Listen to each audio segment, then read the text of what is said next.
Hello everyone, मैं हूँ रीटा उपाध्याय और आपका स्वागत है मेरे चैनल स्टडी विद रीटा में। पिछली वीडियोस में मैंने आपको आर्थिक विकास के तत्व के सारे जो क्वेश्चन आंसर थे वो कंप्लीट करवा दिए थे। जितने भी उससे एक्सपेक्टेड क्वेश्चन थे 3 मार्क्स के, 6 मार्क्स के और 15 मार्क्स के।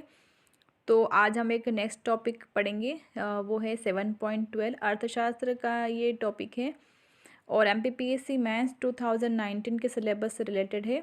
और इस टॉपिक का नाम है आर्थिक विकास का सूचकांक और विकास का सूचकांक, मानव विकास एवं आर्थिक विकास।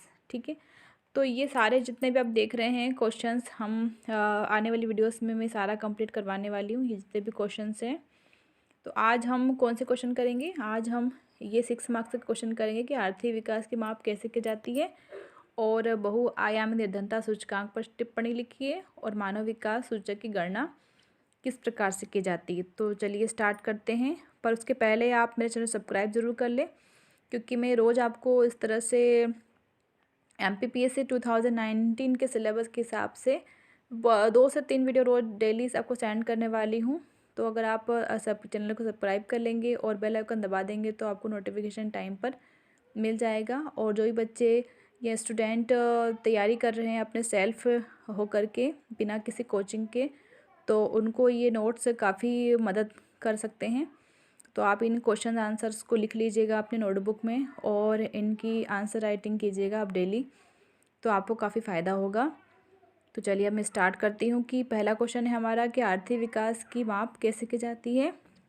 तो इसमें हम पहले इंट्रो लिखेंगे कि आर्थिक विकास का मापन एक जटिल प्रक्रिया है। इसमें अर्थव्यवस्था के मात्रात्मक परिवर्तन के साथ गुणात्मक परिवर्तन पर बल दिया जाता है। ये इंट्रो हो जाएगा हमारा। तो उसके बाद हम इसको क्लासिफाई करेंगे कि हम किन किन विधियों के द्वारा आर्थिक विकास की माप कर सकते हैं। तो इसमें मैंने 3 विधियां बताई है आपको कि आधारभूत आवश्यकता प्रत्यागम, जीवन की भौतिक गुणवत्ता सूचकांक और क्रय शक्ति समता विधि। ये 3 विधियां हैं जिससे हम कि आर्थिक विकास की माप कर सकते हैं। पर अगर हम तीनों को एक्सप्लेन करने जाएंगे तो ये 100 वर्ड्स से ऊपर क्वेश्चन का आंसर पहुंच जाएगा। इसलिए आप तीनों के नाम लिख दीजिएगा 3 विधियों के, और उसमें से किन्हीं 2 विधियों को आप एक्सप्लेन कर दीजिएगा। तो हमने 2 को करा है एक्सप्लेन। पहला है आधारभूत आवश्यकता प्रत्यागम। तो इसमें सबसे पहले बताएंगे कि आप इसका प्रतिपादन या इसको विकसित किसने किया था। तो इसका प्रतिपादन किया था 1970 में विश्व बैंक ने, और इसके अंतर्गत 6 सामाजिक सूचकांक शामिल किए गए हैं। कौन कौन से हैं ये? शिक्षा, स्वास्थ्य, खाद्य, स्वच्छता, जलापूर्ति और आवास। दूसरा है जीवन की भौतिक गुणवत्ता सूचकांक। इसको विकसित किया था 1979 में मारिश ने, और इसमें 3 संकेतक शामिल किए गए हैं। कौन कौन से? जीवन प्रत्याशा, शिशु मृत्यु दर और साक्षरता। इस प्रकार से ये 100 वर्ड्स के अंदर आपका क्वेश्चन है, आंसर कंप्लीट हो गया है। और लास्ट में हम एक कंक्लूजन लिख देंगे कि इस प्रकार इन विधियों द्वारा आर्थिक विकास का मापन कर भविष्य में योजनाएं बनाने में मदद मिलती है। और इस प्रकार से ये क्वेश्चन हमारा यहाँ पर कंप्लीट हो जाएगा। तो ये क्वेश्चन था मेरा 6 मार्क्स का।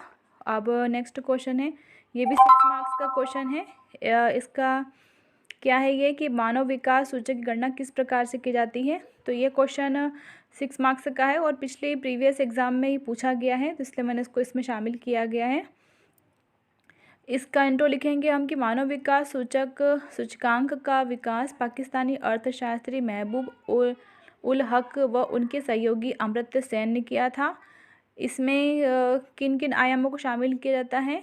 मानव विकास सूचक की गणना निम्न आयामों के आधार पर की जाती है। कौन सा है? जीवन प्रत्याशा, शिक्षा और प्रति व्यक्ति आय।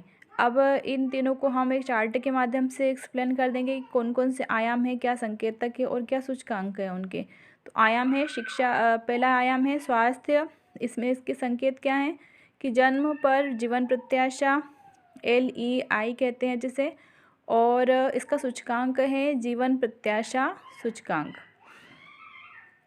शिक्षा में क्या शामिल करते हैं हम कि स्कूलावधि के औसत वर्ष, स्कूलावधि के प्रत्याशित वर्ष, और इसका सूचकांक है शिक्षा सूचकांक EI। तीसरा आयाम है क्या? जीवन स्तर, जिसमें प्रति व्यक्ति आय को शामिल किया जाता है, GNI कहते हैं जिसे, और इसका सूचकांक है आय सूचकांक II। अब आप एक फार्मूला बता दीजिएगा जिससे हम मानव विकास को निकाल सकते हैं। तो आपको काफ़ी अच्छे मार्क्स मिल जाएंगे।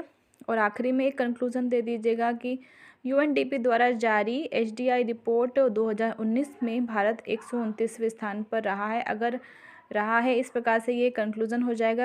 अगर आप कंक्लूज़न इंट्रो में जो वर्तमान के डेटा होते हैं आप उन्हें अगर इंक्लूड कर देंगे तो आपको काफ़ी अच्छे मार्क्स मिलने के चांसेस रहते हैं।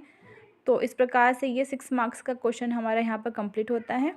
नेक्स्ट क्वेश्चन है, इसी आधार पर जैसे पिछली बार ही पूछा गया था मानव विकास के सूचक की गणना कीजिए, तो इसी आधार पर मैंने बहुआयामी निर्धनता सूचकांक को भी 6 मार्क्स में लिखा है।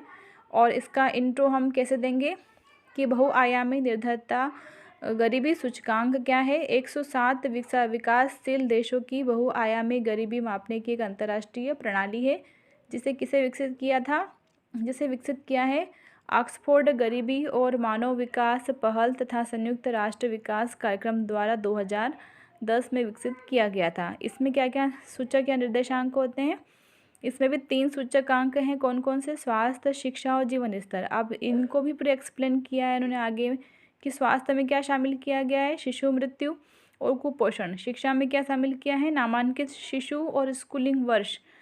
और जीवन निर्वाह स्तर में क्या शामिल किया है इन्होंने, खाना बनाने का ईंधन, फ्लोर, विद्युत, जल, शौचालय और संपत्तियाँ। अब इसके बाद फिर क्या करेंगे हम कि इसके बारे में थोड़ा सा कुछ बता देंगे क्योंकि उन्होंने टिप्पणी लिखने का कहा है। कोई एक विशेष चीज़ एक्सप्लेन करने को नहीं की है, तो टिप्पणी जब इस तरह से आती है तो हम किसी चीज़ से रिलेटेड हमको जो कुछ पता होता है हम उसमें लिख सकते हैं। तो हमने उसकी परिभाषा बता दी, विकसित किसने किया ये बता दिया, निर्देशांक बता दिए और फिर उसके बारे में थोड़ा सा 1-2 लाइन आप लिख दीजिएगा। और एक करंट के डाटा मैंने कुछ इसमें डाल रखे हैं, तो वो भी मैंने इसके अंदर एक्सप्लेन कर देती हूँ आपको कि यदि कोई परिवार कम से कम 2 से 6 संकेतकों के आधार पर वंचित है तो उसे क्या कहेंगे, हम बहुआयामी निर्धन कहेंगे। और विश्व में कितने लोग बहुआयामी गरीबी से प्रभावित हैं, ये वर्तमान का डाटा है कि 1.3 बिलियन लोग जो हैं बहुआयामी गरीबी से प्रभावित हैं पूरे विश्व में। और बच्चे जो हैं इसमें सबसे ज़्यादा प्रभावित हैं, बहुआयामी गरीबी की उच्च दर बच्चों में पाई जाती है। और आखिरी में कंक्लूज़न में भी हम वर्तमान का डाटा भारत के परिप्रेक्ष्य में डाल के इसको ख़त्म करेंगे। इस क्वेश्चन को क्या लिखेंगे हम इसमें कि हालिया रिपोर्ट के मुताबिक भारत के 273 मिलियन लोग जो हैं बहुआयामी गरीबी से ऊपर उठ चुके हैं। यहाँ पर एक वर्ड मिसिंग हो गया है मुझसे, आप प्लीज़ इसमें डाल दीजिएगा। और मुझे इतना ज़्यादा नहीं आता है, पेन नहीं चल रही है इसमें मेरे वीडियोस में, तो मैं नहीं लिख पा रही हूँ पेन से। तो आप यहाँ पर बाहर निकल गए हैं या ऊपर उठ चुके हैं ये लिखना बिल्कुल ना भूलें। और इस प्रकार से ये हमने करंट से रिलेटेड करके इस आंसर को भी हमने कंप्लीट कर दिया। मेरे ये आंसर जो हैं सारे वो 100 वर्ड्स की अंदर ही हैं कंप्लीट। और इसमें मेरे जो एक कोचिंग के नोट्स मैंने ले रखे थे, उन कोचिंग का नोट्स, गूगल सर्चिंग और बुक्स, इन तीनों के डाटा आपको मिल जाएंगे। तो आप निश्चिंत हो जाइए कि इसमें कोई मिस्टेक होगी। आप इनको अच्छे से रीड करें, नोट डाउन करें और इनके अच्छे से आंसर प्रैक्टिस करें। और मेरे चैनल को सब्सक्राइब जरूर कर लें। और अगर थोड़ा सा भी अगर आपको लगे कि इससे कोई हेल्प मिल सकती है आपको, तो प्लीज़ आप वीडियोज़ को लाइक ज़रूर कर दें। Thank you so much.